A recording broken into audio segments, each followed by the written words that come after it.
Hey, welcome back to the Fire You Carry podcast. Hey, today we have another friend from the Great White North, Canada. We got Kwesi Millington. Kwesi, welcome to the show, brother. Thanks for having me. Appreciate it. Much love. We've had a string of Canadians recently, and I got a shout out to Canada because we are getting downloads up there. Appreciate you guys. I love nothing, and it's playoff hockey season, so it seems appropriate. Yeah, we got one team left. Well, we connected, I think online, and I'm so glad we did. This is really cool to have you on the show. I just want you to give us a background. You were a police officer, and there's this picture. And so for those that have, I think of like those, the red coat, the hat, the whole thing. There's this picture of you on that in full gear.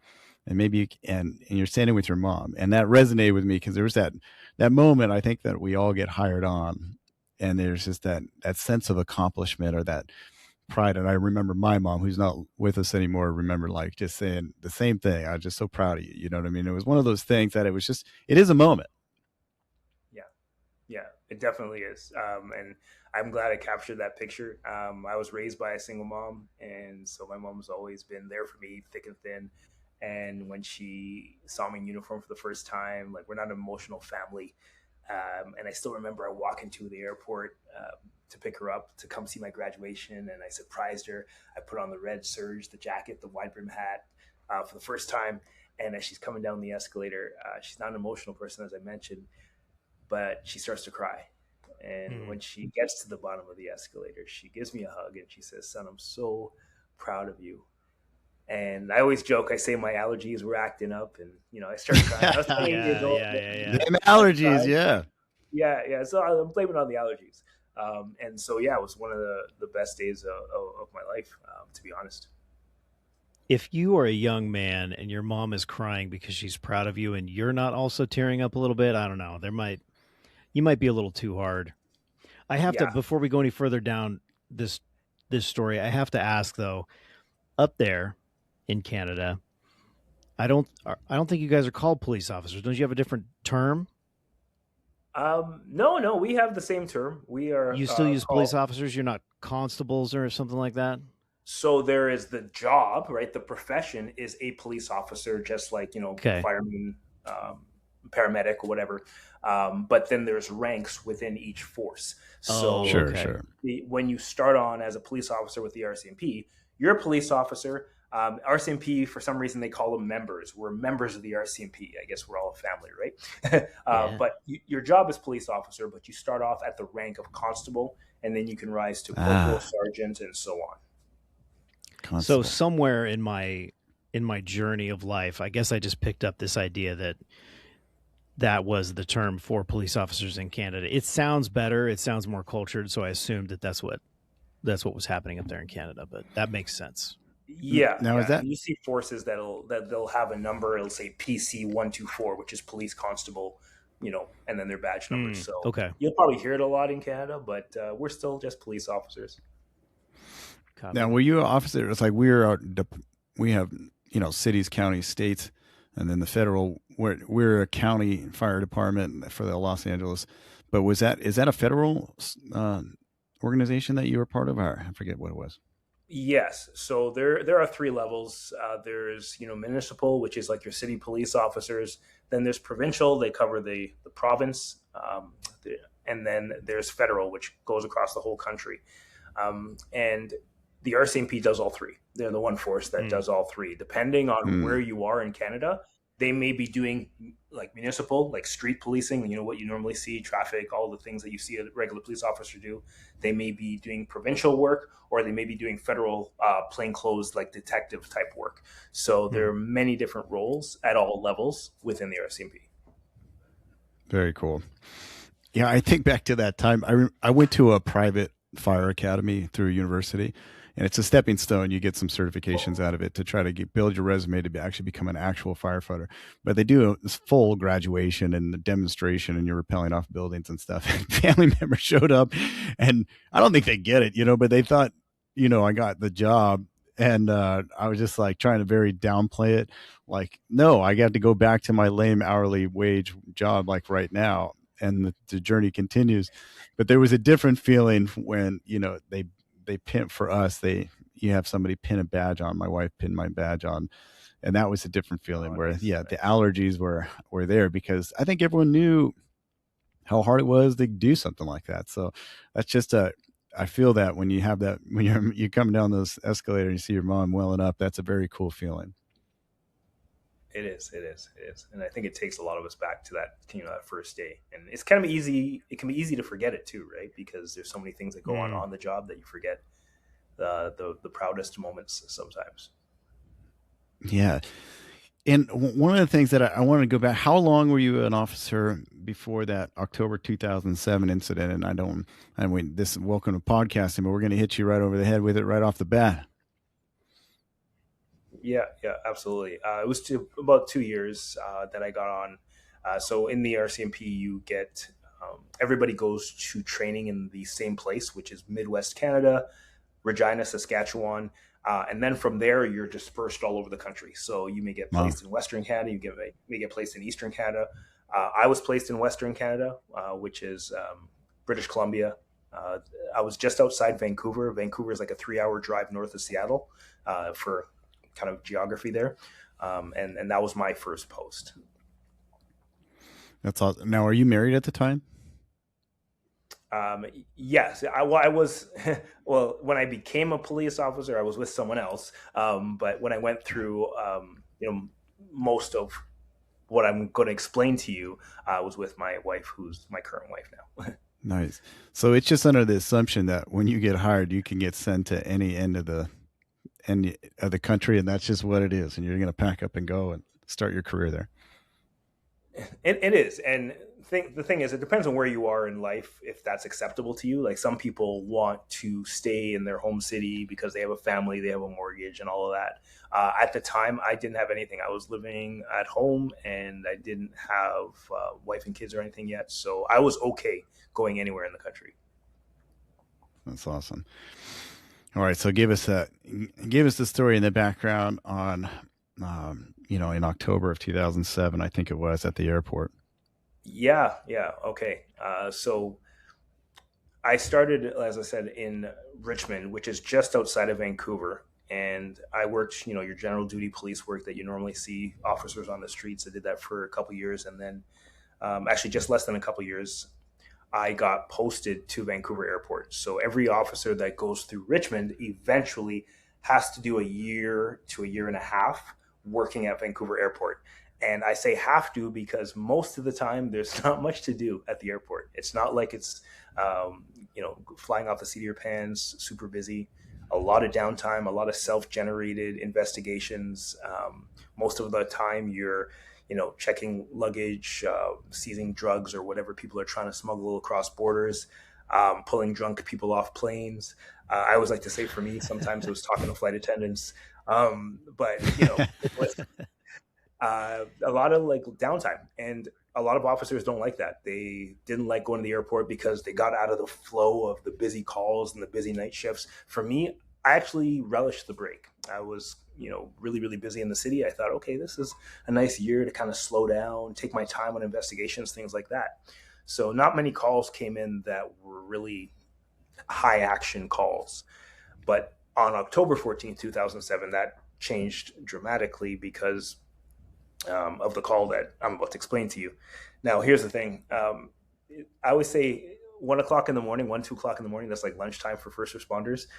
So that's exactly what I was doing. I was having lunch. I still remember I was having lunch, and the call came in. The call was, there's a man in the international arrivals area at Vancouver Airport. He's throwing luggage, breaking windows, and destroying airport property. So I take the call first. I answer. I jump in my cruiser. There are 3 other officers that were on duty at the time at the airport. They jumped into their cruisers. We all headed up to the international arrivals area. And pretty much what you would have seen in that airport is what you see in any airport. Public side, people waiting for their families to arrive. You see a secure side, and then some kind of divider in the middle to separate public and secure side. Now, at Vancouver Airport, that was a big glass wall. And so we hop in. There's people waiting for family members. And I noticed 2 things. Number one, I noticed that there was someone standing in the doorway between the secure and public side. So basically, they're blocking the entrance, the pathway between secure and public side. And I figured out very quickly that was the guy who they've been calling about. And as we approached him, I heard someone say he doesn't speak English. So as I'm approaching him, I'm kind of thinking, okay, how am I going to communicate with him? And we've all met people that don't speak our language before. So as soon as I get up to him, I figured the best way to do that is to give hand signals, universal words. That's how I was going to try to communicate with him. So I'm in front of him, just a couple feet away. I see the debris everywhere on the ground, and I just mentioned universal words: passport. I mime with my hands, open book, pen. Trying to think of different, just big words and easy ways to communicate. Thinking he's going to grab his paperwork or passport, and we'll figure this all out. But that's not what happened. What happened is he threw up his hands. He reached behind him on a table, and he grabbed what we call like weapon of opportunity. In his case, it was a stapler. He picked up a stapler, opened it, fist in one hand, fist in the other, and he starts in advance towards us. Immediately, training kicks in. I jump back. I pull out my taser. I taser him, and we're on the ground to get him under arrest. Three other officers and myself, we eventually get the cuffs on him, and we get him under control. I'm cleaning things up. I'm about to take statements from witnesses, and it's like a few minutes later, and then I hear my partner on the radio say, "We need EMS here right away. He's turning blue." So it felt like it was right away, like you firemen are fast. They were like first on the scene, and it was fire, it was EMS. They showed up, and they start working on him. Then I see them open up his shirt. Then I see the defibrillator come out. And a few minutes later, I hear the words no officer ever wants to hear: time of death. Unfortunately and tragically, his name is Robert Jacansky. He died of heart failure after we arrested him. Now, at the time, I thought, I did what I was trained to do. I did what I was supposed to do. This taser I was trained. This is non-lethal weapon. So I'm like, what did I do wrong? And sometimes you do everything right and something still goes wrong. That's kind of the feeling that I was going through. I guess you call that moral injury, right? You do everything that you think you're supposed to do, and you're still at odds in your mind about it. But what I didn't know is that he was exhibiting excited delirium, which is a condition where your heartbeat is elevated, and we know that. They in training they say death proximal to restraint. So when you restrain someone, no matter how you restrain them, they're probably going to be compromised, if not die. That I've heard that term so many times that it's tattooed to my brain. Death proximal to restraint. Didn't realize he was exhibiting excited delirium at the time. And second thing, he had a weakened heart. I heard that from a few doctors afterwards. So I didn't know all these things going in, and I guess partially the restraint, partially the taser, many factors led to his death, unfortunately. Was he? I'm sorry to interrupt you. Was he fighting? It sounds like he was fighting you while you were trying to restrain him. So he was still fighting after the taser? Oh, yeah. After we tasered him, he was on the ground, but it took four of us to get the cuffs on him, because getting his hands behind his back. I do remember putting the taser in stun mode, which is when you touch it right next to them, it's supposed to induce pain compliance to get them to move. It was much harder than I thought it should have been, because I always think of myself as someone who's decently strong, could deal with one person one-on-one. But that day I could not get his hands behind his back by myself. So we had to do that.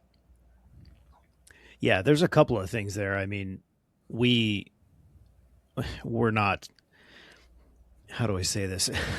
In our line of work, we're not supposed to get in physical altercations with our patients. But when you run into people like that who are altered or on some substance, it is often incredible how strong they are. And then, of course, just the aspect of a normal or a person in a normal state of mind getting tasered, that's going to make most folks stop whatever they're doing. Like, I don't want that again.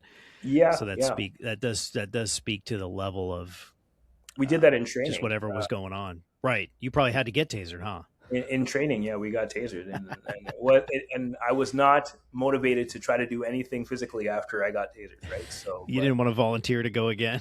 No. I didn't want to volunteer to go again, and it was enough shock that I'm like, okay, I'm done.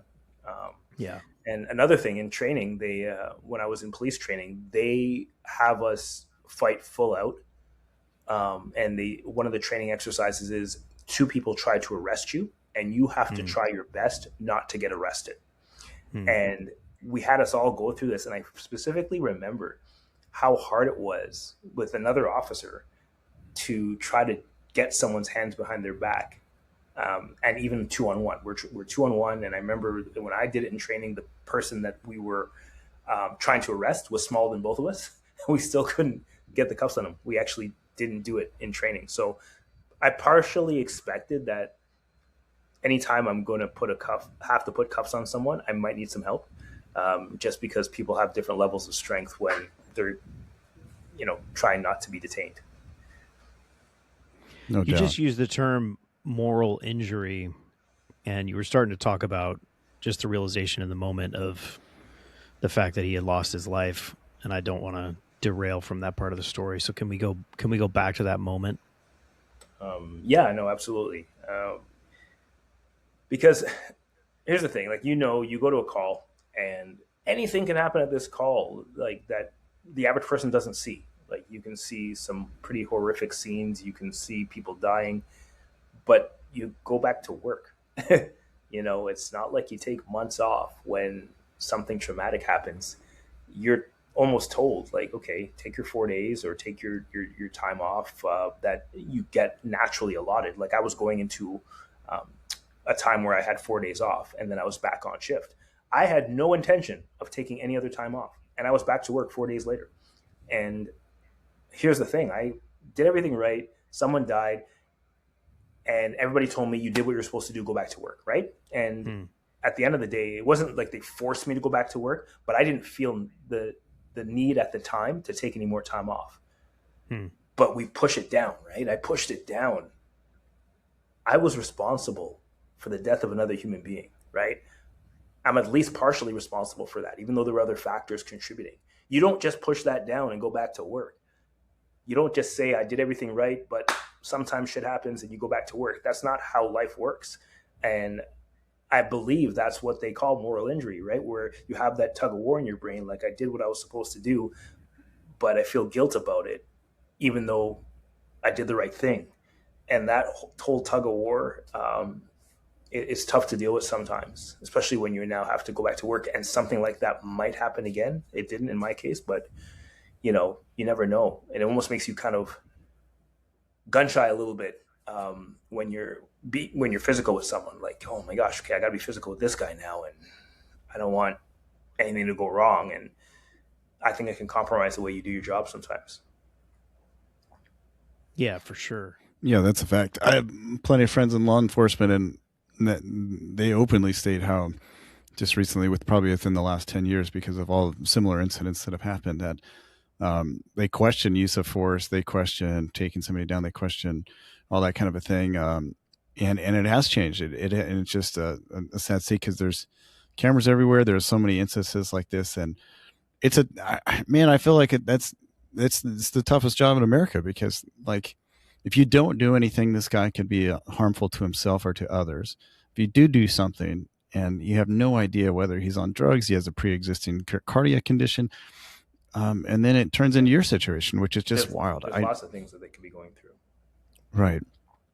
Yeah, I would attest to the fact that we call it agitated delirium is the medical diagnosis, and I don't know what happens to somebody when they get into that state, but it takes an army of guys to subdue them, and then for me to give them medication to slow them down. It's just it's wild. You could have a very small person dominate 4 or 5 giant guys. So you went back to work 4 days later. Yeah, absolutely. I went back to work, and it was a weird feeling, because I'm back at work knowing this thing happened 4 days ago, and it's in the back of your mind, but you're trying to push it down so that you can do your job properly. And I did go back to work, and there was a guy actually at the airport who filmed the whole incident, and he would eventually sell it to news broadcasters, like to broadcast stations all over Canada. So it was played across the country. I think he actually posted to YouTube, or someone posted to YouTube. It's still up there. And so people took a look at it. Multiple police forces looked at it. Province of British Columbia. A lot of people looked at this thing and said, should we charge these guys? Did they do what they were trained to do, or do we charge them with excessive force or assault or even like unintentional homicide, that type of thing? Nothing. Everybody was like, nope, they did what they were trained to do. We came back clean. And that was a relief. I was like, okay, I did what I trained to do, go back to work. And then a couple of years later, I'm asked to participate in what's called a public inquiry. In the States, I don't know if you call those hearings, discretionary hearings. I'm not sure what you call them, but it's basically just a hearing where a judge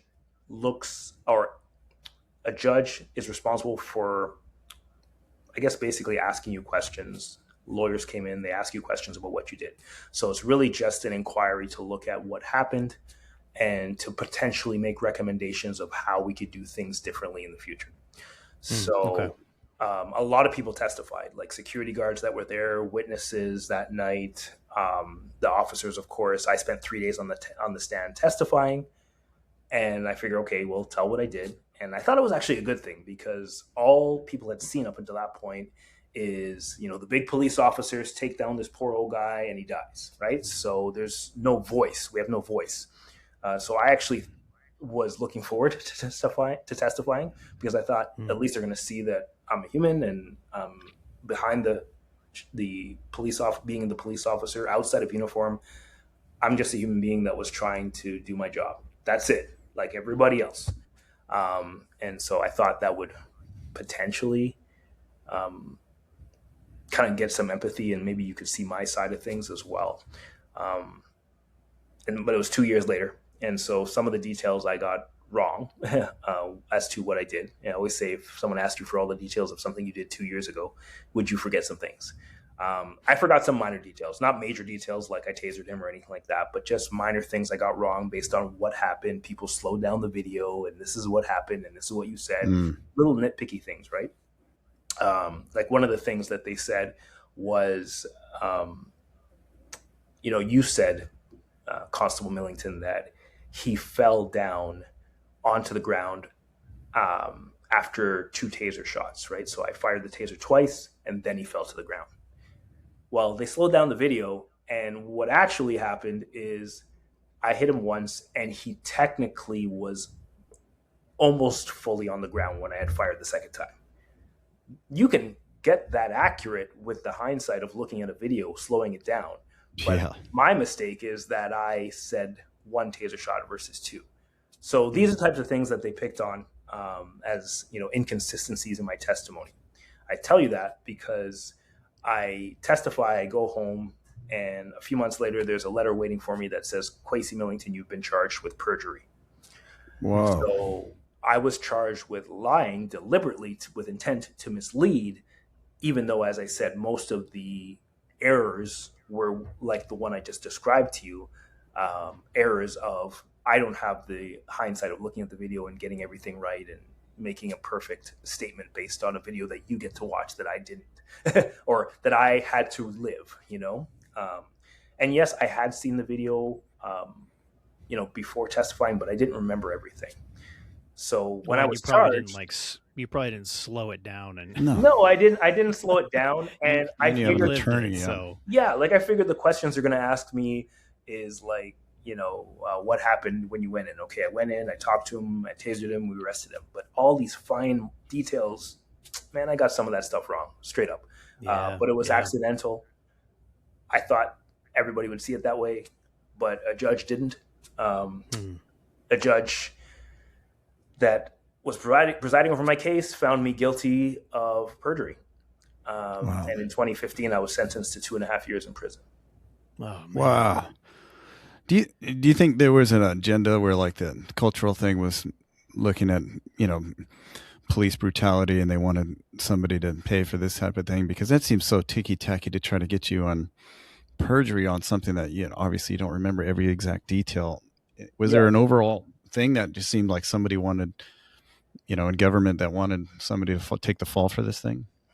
Yeah, I'm glad you said, do you think, right? Because I can't prove anything. I can never prove anything, but I Yeah. 100% believe that it was. I mean, the timeline didn't play in our favor, and what happened leading up to that didn't play in our favor. So what happened was this guy recorded the incident at the airport. Then, at first, the RCMP seized his footage as evidence, right? Hmm. And while it was seized, nobody saw what happened. And so they sent the RCMP spokesperson on television to talk about what happened. Say, tell the public what happened. There was a news broadcast. The only problem is that person that was put on TV didn't get the opportunity to talk to us first, to find out the details of everything. He was just told a random set of events that happened based on what people that weren't even at the airport didn't see, right? So they were just going by from 911 calls. Okay, there's a guy throwing luggage and breaking windows. The police came in and they tasered him. So the way it was reported is that he was throwing the luggage and on the chairs and everything at us, or almost like as we were coming in. So we're like dodging chairs and then we have to tase him. That's the perception that was created. It was totally accidental. It was just bad information given to a spokesperson that he just didn't have the information he needed to do his job correctly. And so that was what was put out there. So the public is thinking this is what's happened. And then the video comes out, which shows that he was actually finished breaking everything by the time we got to the airport, not throwing at us or acting in a certain way when we got there. So it built this narrative that we had covered it up, right? So we seized the tape and we presented our version of events. And then the tape came out because the guy who made the recording was threatening to sue the RCMP. So eventually we begrudgingly gave him the tape and then he released it and they see the truth. So that's the whole narrative that started being created about 2007 through 2009. None of the fault. It wasn't anybody's fault. I think that maybe the big bosses that told the spokesperson to go out there and say ABC, they shouldn't have told him that. Or they should have at least had, okay, let's have some interview with the 4 officers so we can get it exactly right before we now get on TV and talk about it. But there was a rush, right? So going into 2009, I believe that was already in the public's mindset that, okay, these guys are liars. They covered it up and we got the video. And that's the only reason why they're trying to tell the truth now. It's because we got the video and we proved that they were lying. I was cleared from any wrongdoing by all these different forces way before I ever testified. So I had no reason to lie. I never lied. But like I said, a judge saw it differently. And that was the end of my policing career. Let's just put it like that. But this is crazy because this is, 8 years later, I think you said 2015 is when they convict you of perjury. You're working the whole time through this, or did they put you on administrative leave? Or how did that I was working for part of it. And then I was off for a bit because I ended up getting diagnosed with PTSD and depression over all of this. Sure. And so there were some things I went through, but I did for a while. I was pulled off the street, and my road is that I ended up going to, at the time there was the Vancouver Olympics coming up. So I went to work with the Vancouver Olympic Committee for a little bit because I was plainclothes and so I could stay kind of off the streets. I worked just outside Vancouver. And once the tape was released, there's not a lot of black people in Vancouver. So every time I go on the streets, people are like, oh, that's that guy. That's that guy. So the streets weren't going to work for me. So I did clothes for a while. I mean, it's a highly Asian population. We know this in Vancouver. I mean, I don't know if you know this, but it is. So I was like Waldo in the crowd, right? So you're not the opposite of Waldo. You found me real quickly. So they pulled me off the street, and I ended up working with Vancouver Olympic Committee, and then eventually I got transferred back to Ontario, which is my home province. And so I worked out of Toronto for a while in commercial crime. And once again, that's plainclothes. Totally different environment. Nobody knew who I was, so that worked out for a while. And then I was off for a while I went back and forth through my trial, saw a psychologist, dealt with all this crazy nonsense in my head, mental health stuff. Not nonsense, but things I had to kind of work through emotionally. And it was a lot of back and forth. My trial took about 2 years, I think. It was about 2 years because Brutal. Every time I flew to Vancouver, there was one lawyer that could only be at the case for 3 days, and then he had another case to go to, and then the judge had another case, and so I would go for 3 days and then come home for like 2 weeks, and then go back for a week, and then go back. I think I flew back and forth to Vancouver anywhere from 10 to 15 times Wow. during my case, before finally losing my case. And I eventually lost my appeal as well. They didn't see any reason to overturn the verdict, and I ended up serving 10 months in the Canadian correctional system. So in Canada, you have to serve a third of your sentence. My sentence was 2.5 years, which is 30 months. And so I served 10 months in the correctional system, and that was the end of my career. Man, it sounds like the Canadian justice system is right about the same as what we have down here in America. Hey, I guess every justice system works well for some people and not well for other people. And right, there were 4 of us charged. Right, there were 4 of us that went to the airport. We had 4 separate trials, and 2 were acquitted and 2 were convicted. 2 had judges that said, you know what, these guys didn't lie, and 2 had judges that said, yeah, they did lie. So even more confusion to add to the story, right? So, Kwesi, obviously you've had overwhelming stress and anxiety and PTSD from this exact event, and then your appeal is denied, and then they say, hey, you're going to prison. What is your mindset? How does that change you? How do you go into that? Because obviously now you're unbreakable. We talk about resiliency and all this different stuff, but how's your mindset on that? I can only imagine that's devastating and probably terrifying, you being in law enforcement, going into at least our prisons. That is a scary place to be if you're in law enforcement. Yeah, no, definitely. When I lost my appeal, you asked me how I felt at the time.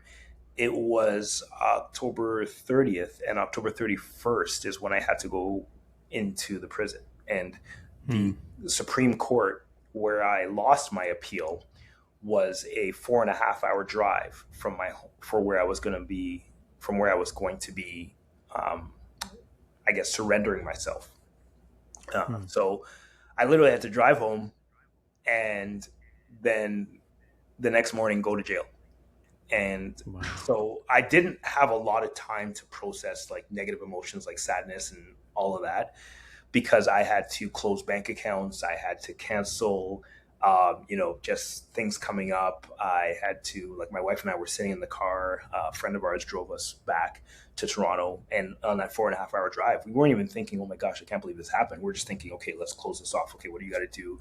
We got a mortgage to pay. We got to move things around. Like, we were doing that for 4 hours, and it's only when I got home, and I think the whole weight of the last few years just crashed on me, and I was just sat there. I was in shock. I slept for a couple of hours that night, a few hours. I did sleep, but I think it was just more shock sleep that I just was out of energy. And then I got up the next morning, and I cried, and I hugged my wife, and we went to Tim Hortons and grabbed a coffee, and then I walked through the prison doors. It was all shock. It was all shock, and I didn't process anything until I sat down in that cell for the first time. And you ask about a cop going to prison. And I'm throwing a lot at you, like, really quickly. No, this is great. I walk through the doors, and the warden comes up to me and he says, "Hey, I know your situation. It's a high profile case. Let's put you somewhere until we figure out where to put you." And so I was placed in solitary until they could find a place to put me. So I spent about a week in solitary. And it was that first day when I sat down on that concrete floor. I'm like, oh, okay. Then it all rushed in. I'm sitting in an orange jumpsuit and in a jail cell, like bars. It just didn't feel like anywhere I should ever be. Like, I used to throw people in here, justifiably put people in here, and now I'm sitting in here myself. And that's when I think one of the lowest moments of my life. I was really in a low place in that time. Yeah, I can't even imagine.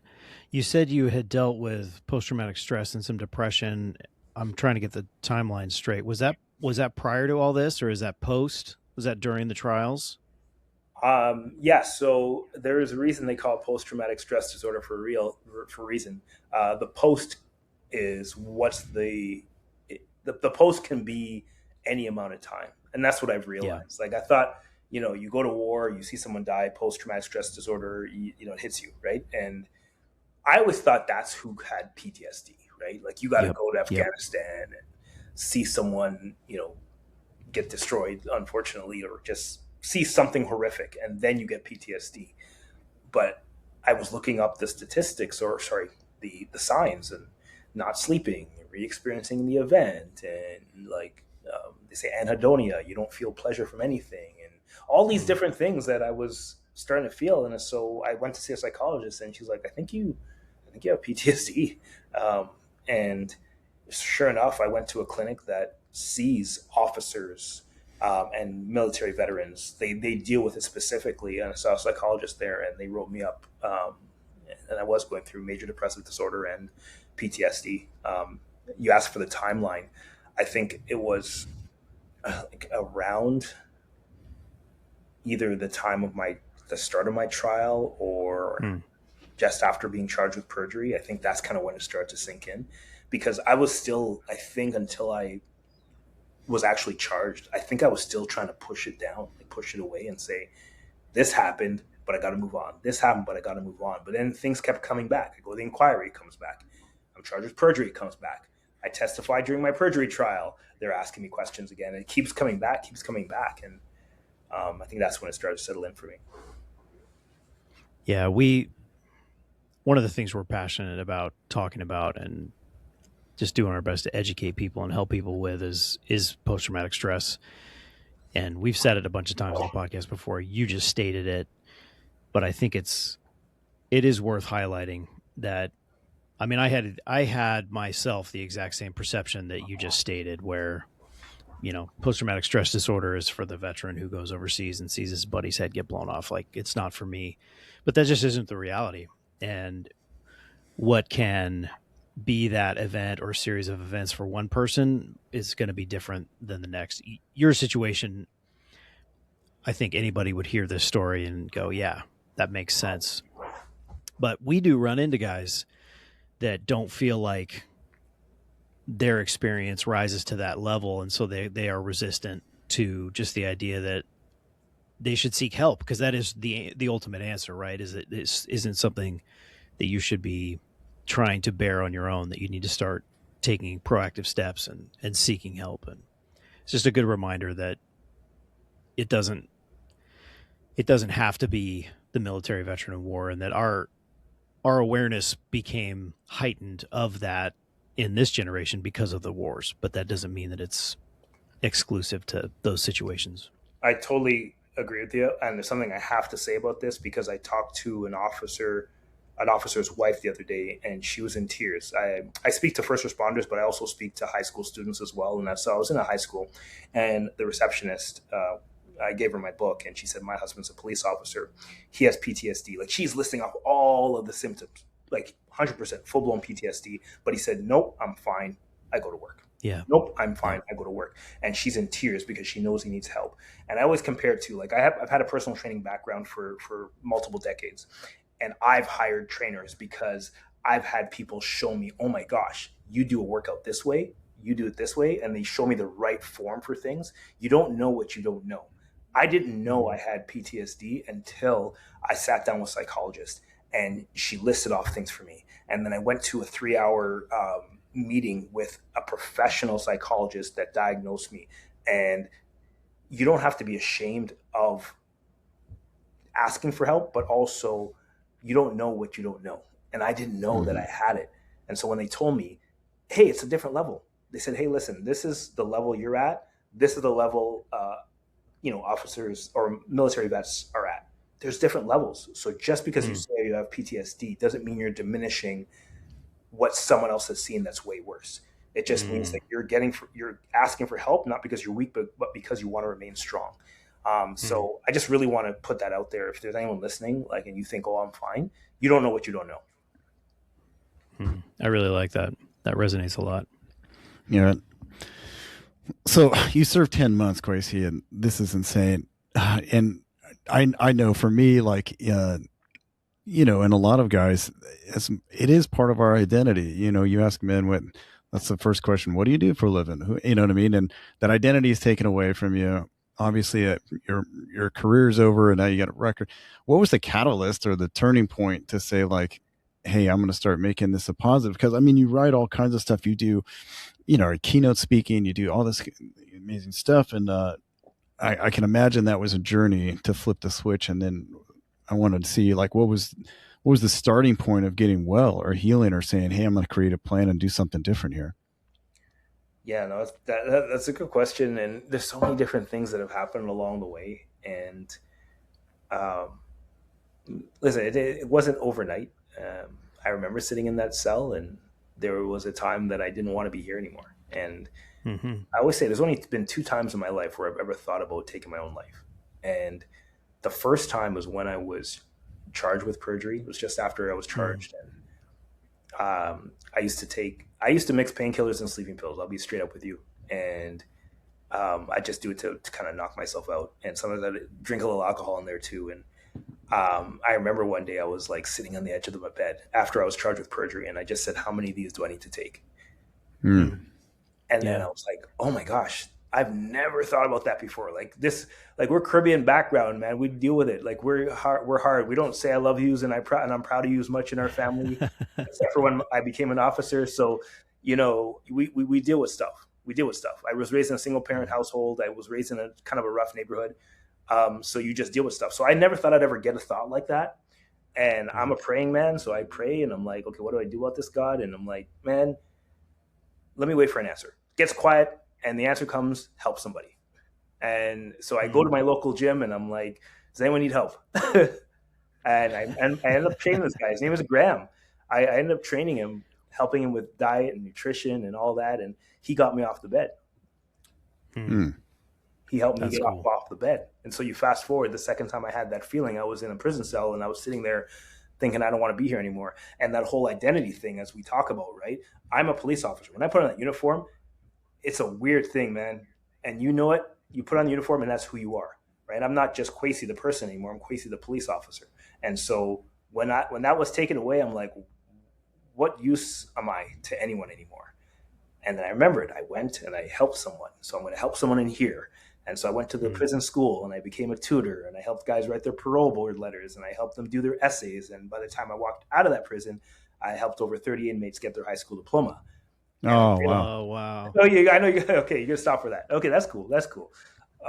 But no, it was just a cool Very feeling, cool. right? I actually met one of them. I was at a YMCA, and I was doing a workout when I was on parole.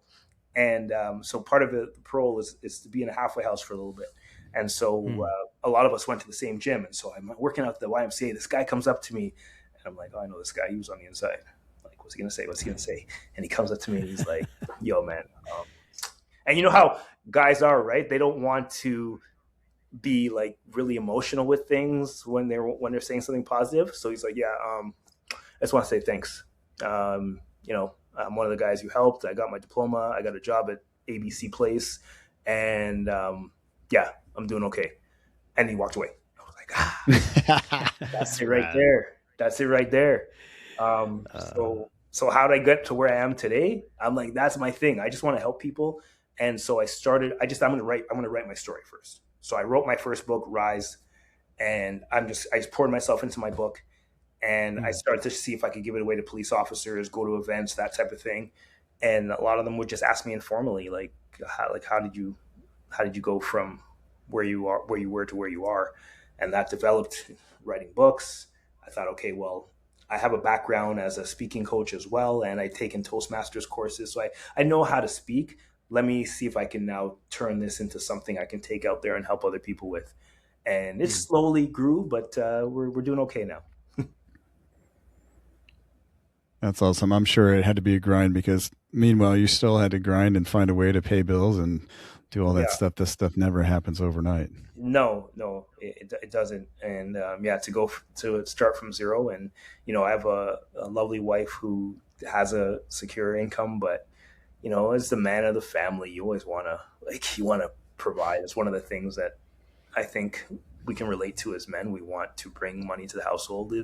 and we want to provide for our family. And so that was tough too, humbling, to lose something. And there's still days I think about it. Don't get me wrong. Like uh, there's days I think, okay, well, one of my good friends, he was one of the ones that was acquitted. He's been promoted a couple times. He's on his way to pension. And I had a real sobering moment the other day when one of my old troop mates, so a guy I went through graduating with, he just retired.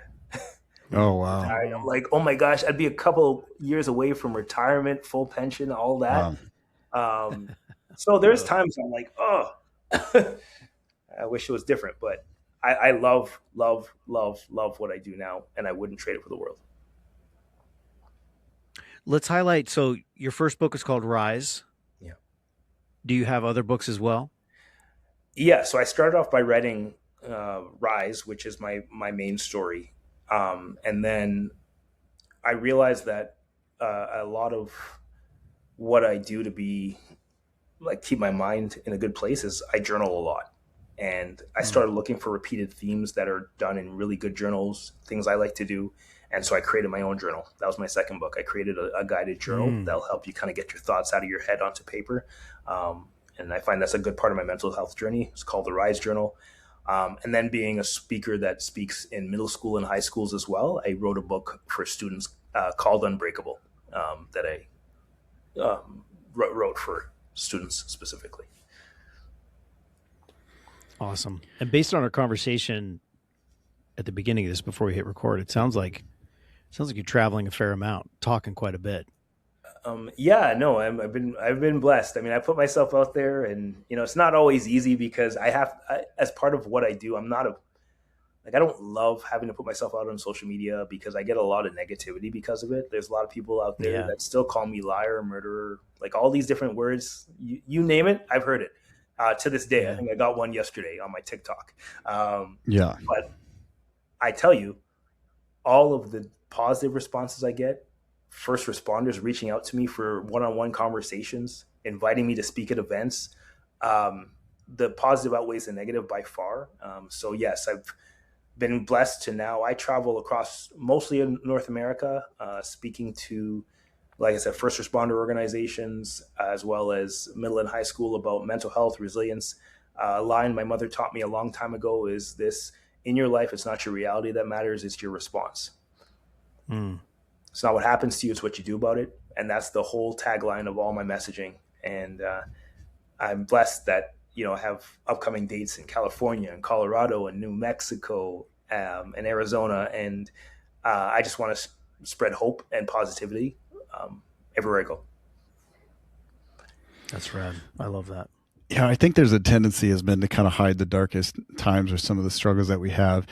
I just have this profound respect for you that you started with inmates, and I know a lot of law enforcement can say it's kind of us versus them.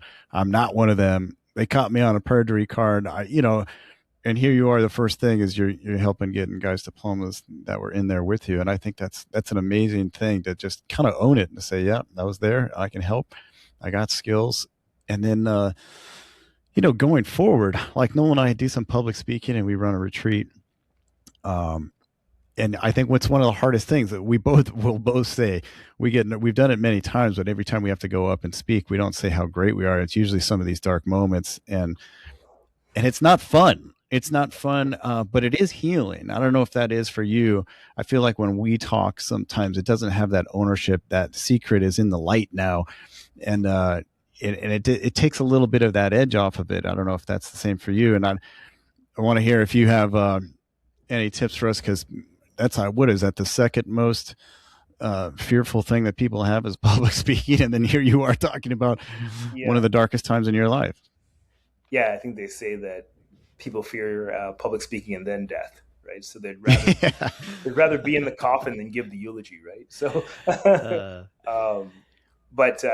wasn't overnight. I definitely, speaking has been something that I do a lot, and I always try to think of who's in my audience, and I have this little prayer I say before I speak. I'm like, help me to remember my speech, forget myself, and serve my audience. If there's one person, I always just assume this, right? Because I go into places, and sometimes I can tell maybe certain people don't resonate with me as much, but I say if there's one person in here that can use what I have to say, then I'm meant to be here. And every time I speak, I want to share a story with a lesson, because I'll be straight up. I've been to a lot of first responder conferences where it's a trauma dump session, and it ends up being very heavy. A lot of information comes out. Super sad story. I get it. But they have to be able to take something from it so that they feel uplifted afterwards. And a lot of people I've talked to have felt more dumped on when they hear some of these stories. So if I would say that any advice to especially first responders like yourselves that are sharing your stories, and I'm sure you do this already because you seem to have a very successful retreat, just make sure there's a lesson in everything you share, right? So I often share lessons that I learned from my story, but also from other times in my life. So if you came to one of my keynotes for first responders, you'd be actually surprised how much you laugh. Because you might hear what I have to say and think, okay, everybody's going to be, oh my gosh, I can't believe that happened to you, and down and sad. But I will tell you, you come to one of my keynotes, you're going to be laughing too, because I believe that all the emotions, we kind of forget how to feel those. And we have to kind of make sure we get in touch with all of the different emotions that make us human, not just the serious ones. Yeah, I hope we can find our way to get to one. It sounds like you're around enough. We can figure it out. That'd be fun. Yeah. I would like that. Let's make it happen. Or create your own, and we'll do it. We'll do something together. I suppose we could. Also we could do that. Yeah. I believe in anything. I believe in possibility, man. We can make anything happen. Yes. Yeah, that's interesting. The trauma dump versus having something attached to it. I think that obviously when you're dealing with stuff, there's a time and a place for just simply talking about it, and that can be healing. Yeah. And I don't want to seem like I'm diminishing what people have. No, of course not. Because I do think it's very important that they share their stories. So don't stop sharing it. They have to share it, because you're saving lives by doing that. There's just a way to do it so that people can feel like, okay, I'm taking something from this that I can also use, as opposed to just getting the information. Right. 100%. Yeah. It changes it, because then you're going back to helping people, right? You're lending your story to other people and then giving them an application that they can possibly, add to their own life, which then gives it just that much more value, and possibly even gives value to something that happened in your life that was awful. Right. But then you're redeeming it on the back end. So I like that a lot. So I was reading some of your stuff. I wanted to see if you could give us a couple of these nuggets right now. There's one that stuck out at me. It says self-preservation practices that prevent apathy and long-term burnout. And I know law enforcement has a lot of apathy, and I know some of the firemen have a lot of burnout and feel like, hey, we're stuck. We just do the same thing over and over again. These calls after calls after calls. And how are you resilient, or how are you teaching guys to prevent that apathy and burnout? Yeah. And I caution before I start, because I know you've heard some of this before. I share it through different stories when I give keynotes, but gratitude is huge, first of all. And I call it unbreakable gratitude, because you can be grateful on a good day, but if you can be grateful on a bad day, then you've won. When I was inside, I didn't have much to be grateful for. But I tell a story about the fact that I had dry lips in jail, and I got a chapstick delivered one day.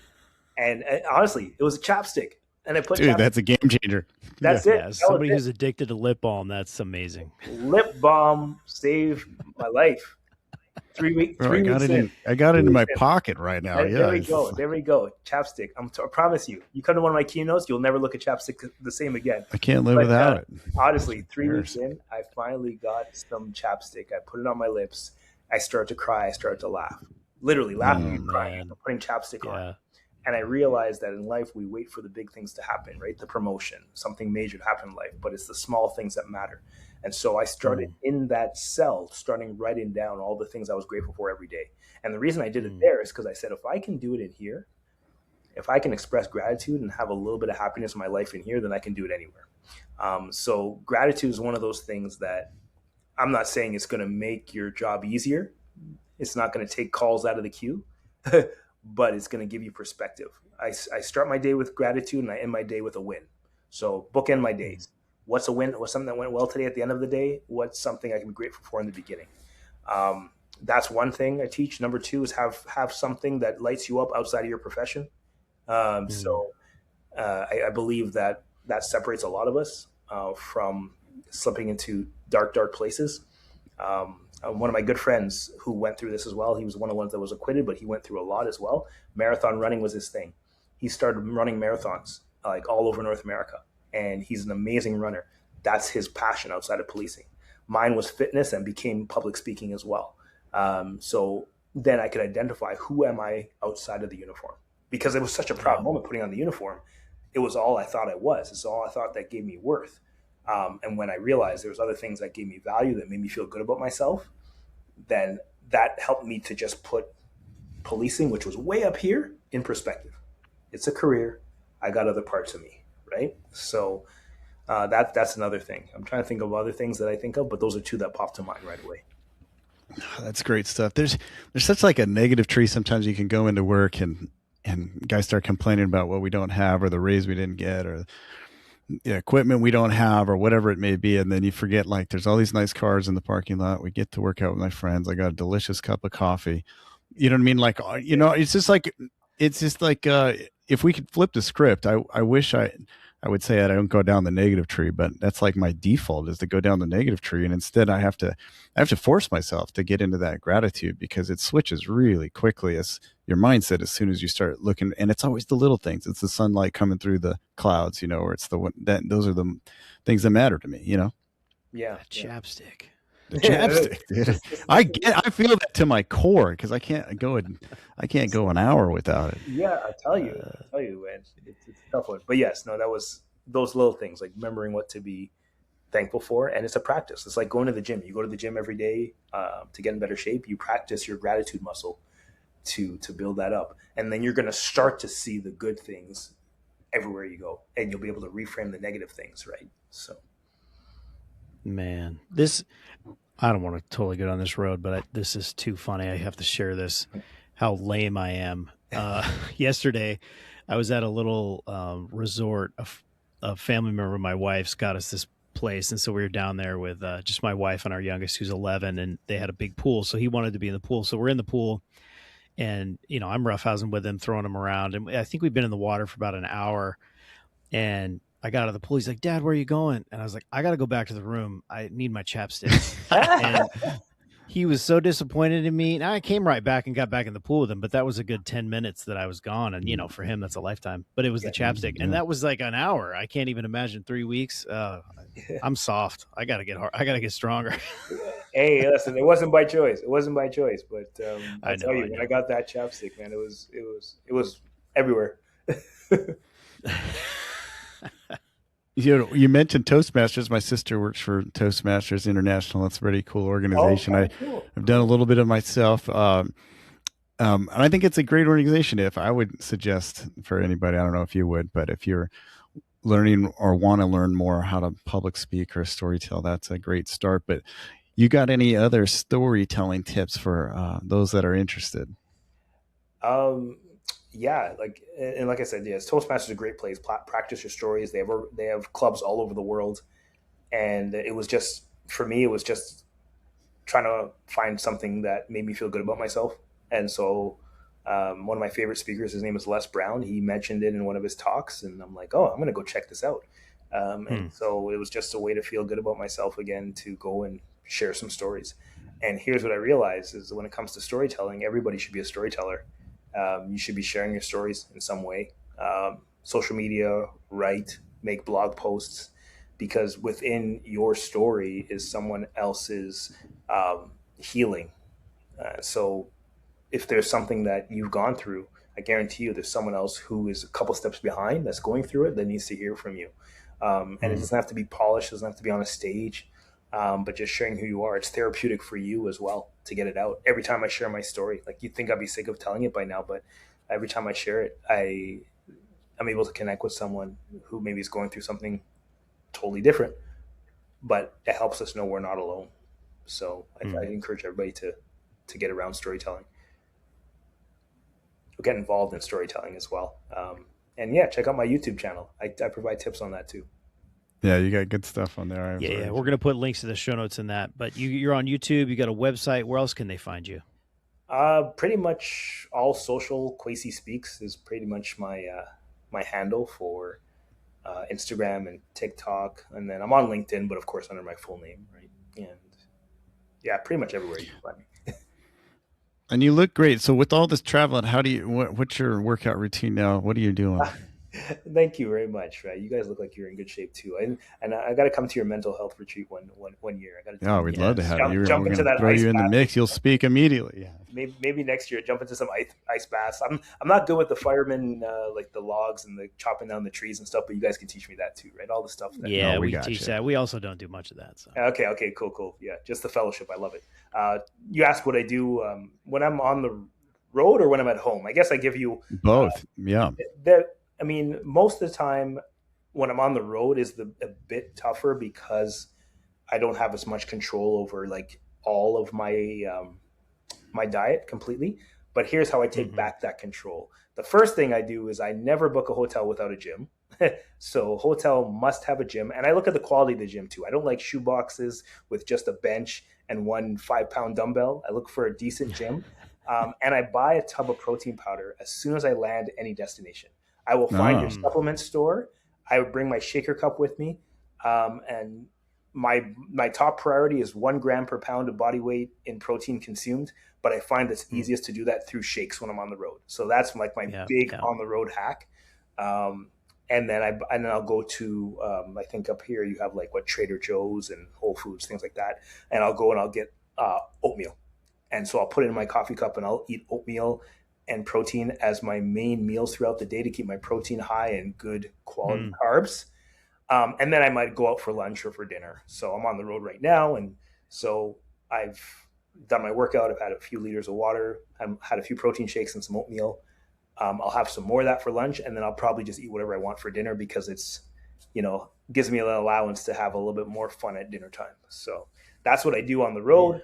At home, I normally do intermittent fasting. Sorry, I'm rambling a little bit. No, we love this stuff. Keep going. This is what we love this stuff. At home, I do intermittent fasting. So I used to have a background in fitness, so I love kind of diving into the nutrition and all of that. So I do intermittent fasting about 18 hours, and so I'll eat within a 6-hour window. Same deal. I like to keep my protein high. And everything that I eat is 1 ingredient, and I take lots of steps throughout the day. I try to make sure I'm always walking. I have a walking pad at home, and then out here I'll try to go for walks if I'm going if I'm on the road or something. I'm lucky that I'm in California right now, so I can go out for a walk. I'm going to go for a nice long walk today, and so steps, sunlight, 1 gram of protein per pound of body weight, lots of water. I even bring my Himalayan salt with me as in just to keep the electrolytes up, and intermittent fasting. I think those are the main things that I do both on the road and at home. All right, I got a question. How do we get 200 grams of protein in only a 6-hour window? Or in a 6-hour window? It's a little bit tougher to get it all in. But what I do is I'll break my fast if it's a fast with a massive protein shake. So I find that's easiest to just get a nice chunk ahead of time. Like sometimes I'll put 2.5 scoops in there. So we're looking at like 70 grams of protein in my first shake of the day. So do I always hit the 180 to 200 that I'm trying to hit? Not always, but actually no, I do hit 200 every day. Actually, I'm not even going to lie about that. I do. Yeah. Discipline. Honestly, there's days where I fast longer just to kind of clean up the system. So I'll do 20 hours. I don't hit my protein intake at that point, but the purpose of that day is more regenerative than it is necessarily to keep my protein high. So, and then I throw in a couple 24 to 72 hour fasts in every, couple times a year. So. Because I hate myself, I guess. We do the same. Yeah. Sounds like a solid program. I love it. Yeah, I love the extra. Is there thought anything that you guys do the that I traveling don't that portion. I'm not thinking of? Anything that I didn't mention? No, maybe. No, honestly, go ahead, Kevin. Go ahead. Yeah, maybe Nole will tell you he'd watch out for the extended fast. The longest I've done is 3 days, but I did feel like the first 2 days I was miserable, and then the third day I felt like I can run through walls. You know, we've dealt with, I mean, a lot of intermittent fasting, even the carnivore diet or anything like that. But I think for me, consistency is key. It's just, you know, I try to weight lift a few times a week, get some cardio in a few times a week, do some things that are uncomfortable or out of my comfort zone from time to time. And it's not rocket science. To me, it's just consistency as I get older. Yeah, 100%. Yeah, and I think the biggest thing the point that I would highlight out of your program when you're on the road, your oatmeal and protein, essentially 2 times a day. When I'm at work on duty, I eat the same thing for lunch and dinner because I do the intermittent fasting. Mm-hmm. And it's funny how often guys will be surprised, like, you're eating the same meal again. And it's just it's in my mind, in my opinion, it's just a shift in mindset that I'm not consuming these meals because it's super fun. This is just me fueling myself and hitting my goals. And when you change that mindset, it's not that big of a deal. And it's not the normal, I'll say, American way to eat where it's constant variety and tons of volume. But I tell you what, it's a lot easier because you're not planning. And I mean, once you start doing it, it's actually, I think, pretty great because you feel really good when you're fueling yourself properly.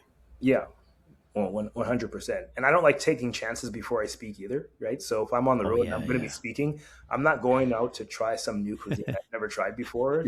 That's a great point. I'm up all night or something. So no, I'm staying hydrated so I don't get dry mouth on stage.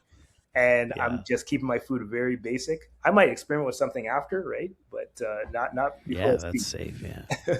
Yeah, I'm a big fan of Stan Efferty, and I went to one of his conferences. He's like in his late 50s. He looks phenomenal, but he basically has meat, rice, vegetables, or fruit at every meal.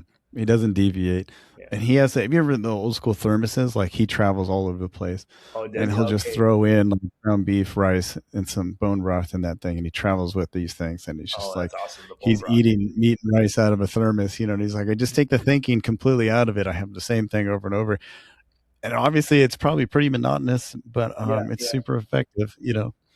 And you can make good decisions too. Like, even if I'm hungry for something, I will go sometimes to McDonald's and I'll get the burger patties, and then I'll go somewhere else and I'll just get a cup of white rice. And so at least I know it's minimal ingredients, and I'll just eat that together as opposed to the cheese and the condiments and the bread and all that stuff. So, anyways. We could talk about it forever, right? I love this stuff.